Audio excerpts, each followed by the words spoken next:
This is Real Estate This Week with Stephen Gasque. 17 years on air and online, helping you succeed in buying, selling, and investing in property. The best real estate strategies out there, just for you. Welcome to Real Estate This Week. Hi again, I'm Stephen Gasque, and I'm so glad you're here as we look at one of the biggest issues in real estate, one that can make or break the deal, the appraisal. Is the home buyer paying the right price? Is the seller getting the right price? And will the bank lend the money to make the deal happen or not? Big questions. So let's talk about the appraisal with an expert. Joining us now is Peter Gallo, owner and chief appraiser at Home Site Appraisal in Charlotte and Wilmington, North Carolina, and Orlando, Florida. Also, a broker associate at Premier Sotheby's International Realty's Charlotte office.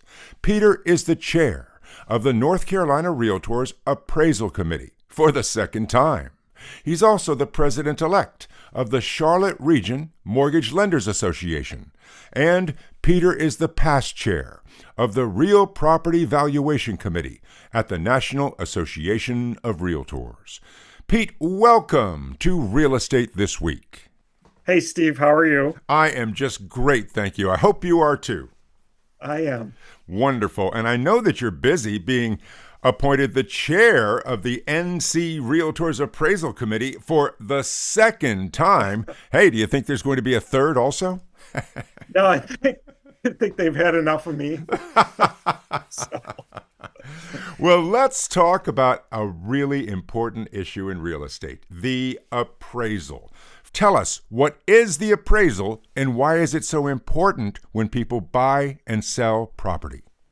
We are the unbiased third parties that come in and give credibility and reliability to the transaction for all the parties that are involved in the housing market. So including the investors that buy the loans. We're the ones that are able to go in and say what's really happening, what's real. We don't have an interest in the transaction. We're just there to give the investors and the lenders and our clients our view and our opinion and give them that certification. I see.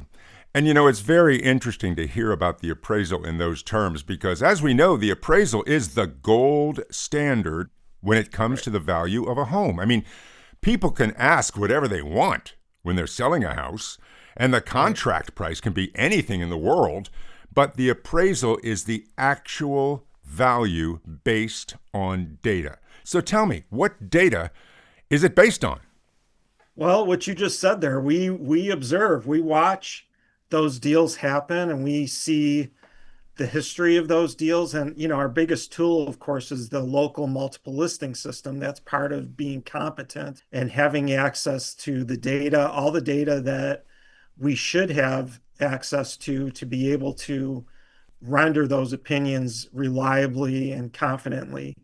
And so when it comes to getting an appraisal on your property, let's get one thing out of the way right from the start.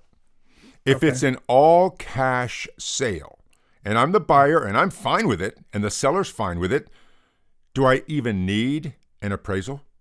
Oh, even more so. That's when you want to know, you just want to have, of course, you're being represented by a real estate professional, but there's nothing like having a third party, unbiased third party coming in and giving you the confidence, just like we would give an investor confidence to purchase a mortgage out of a lender's hands.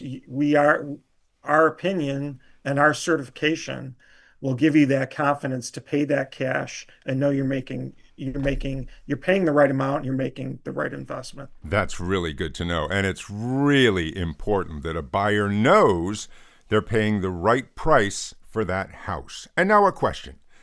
Beginning with the buyer, assuming I do now need a mortgage, I've got to have a home loan to get that house. Where does the appraisal come from? Do I order it? Does the seller order it? Or does the lender order it? For financing, the lender would need to order it. There's pretty strict appraisal independence requirements that mandate that the lender in their process that they use their process for ordering the appraisal, just so that they know that the independence requirements, they're complying with the independence requirements. And so technically, the bank owns the appraisal, even though the buyer might have to pay for it? Sure, it's who engages the appraiser. So the client, and that's one thing, even when we do the private appraisals for those cash buyers, we make it very clear to ask who is the client, who's going to be the client, if it's going to be the real estate agent or if it's going to be the buyer themselves. And when we do that, to be clear, there's client confidentiality. So I am only going to send that appraisal to whoever my client is. And unless I get written authorization from the client to do otherwise, they're the only ones that I'm going to talk to regarding report results, or again, give a copy of the report to. They can do whatever they want with it, but it's between the client and me as the appraiser, there's the confidentiality that we have to maintain. I see. And so say that you're ordered to do an appraisal by the lender at 123 Main Street.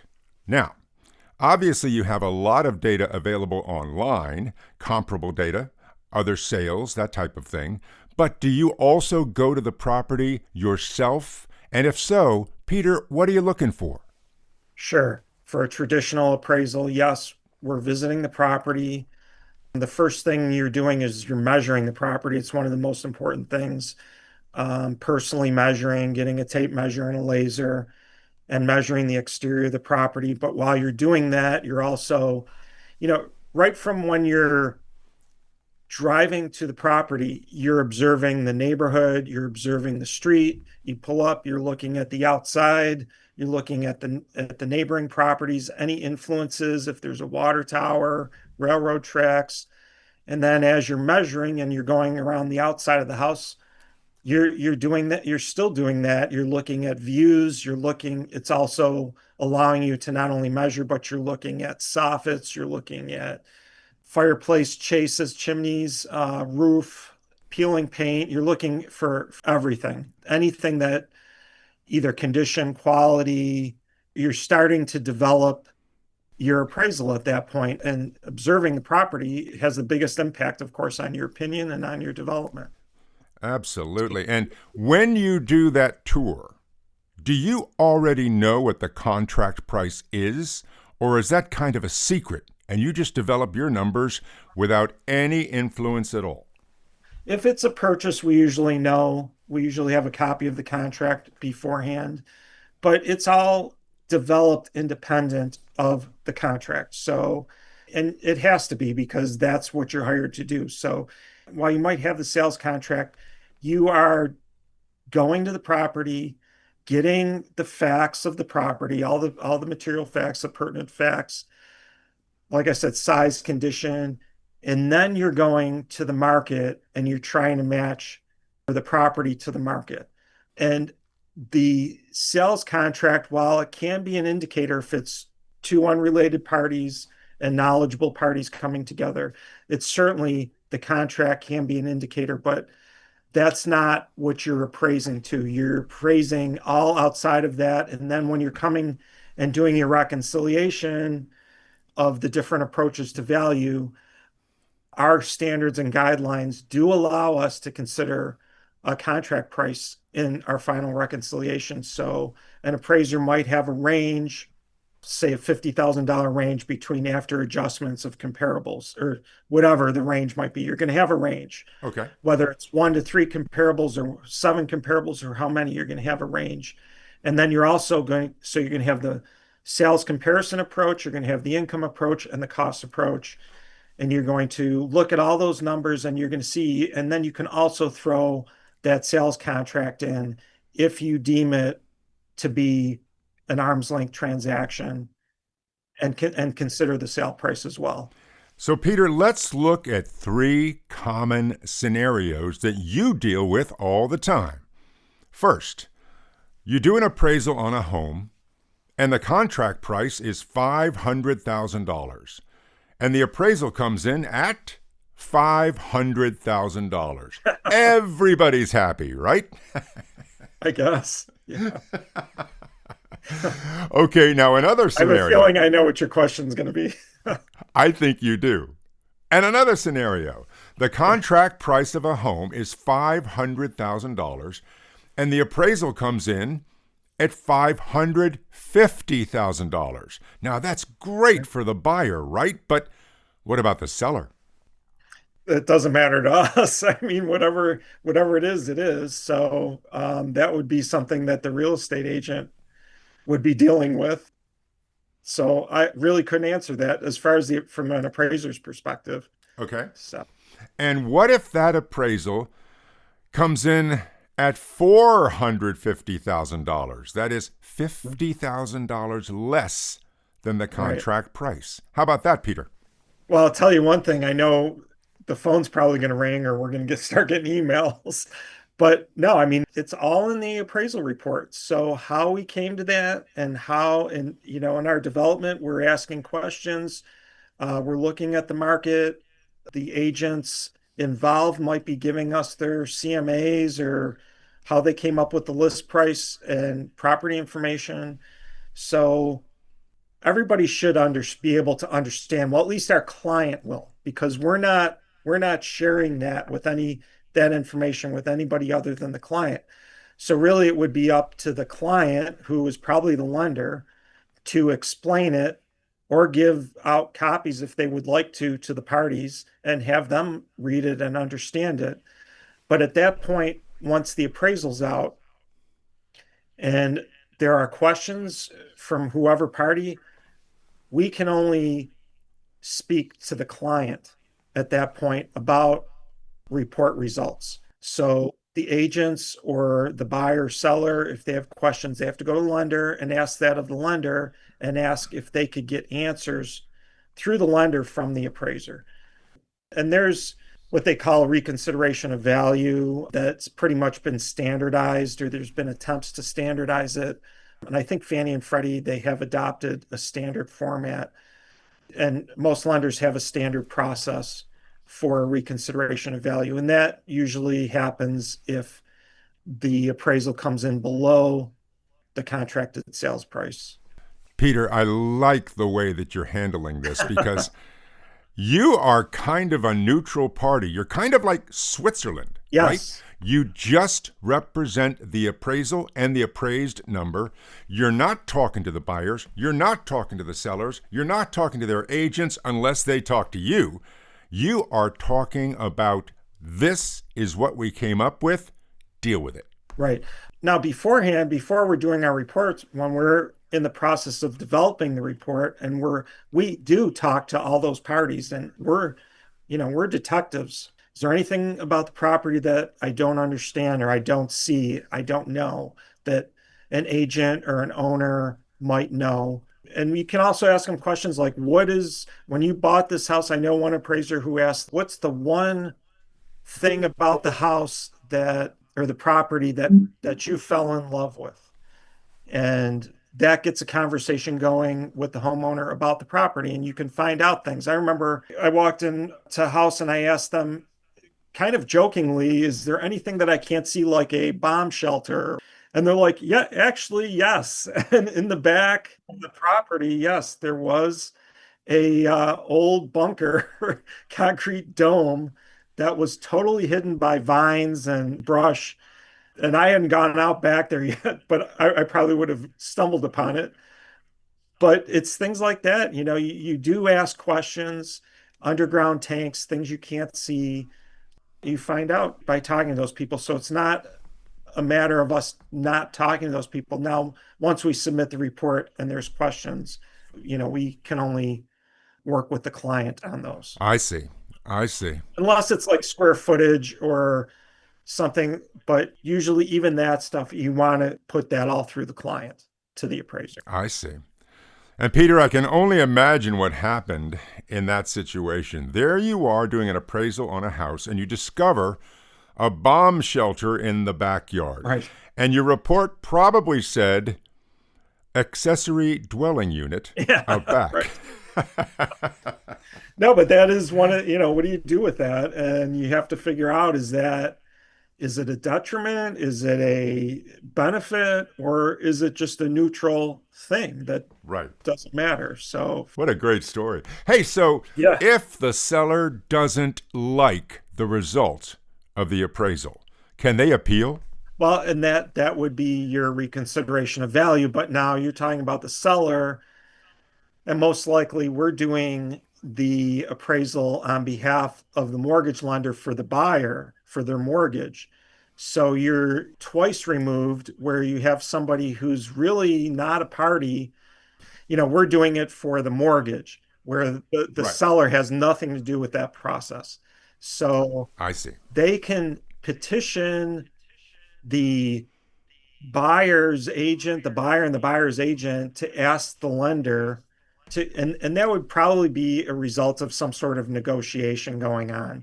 But the seller would be having to reach out somehow to make a connection to the lender that we did the appraisal for and convince them that they should go back to the appraiser and ask questions. So let me ask you one more big question.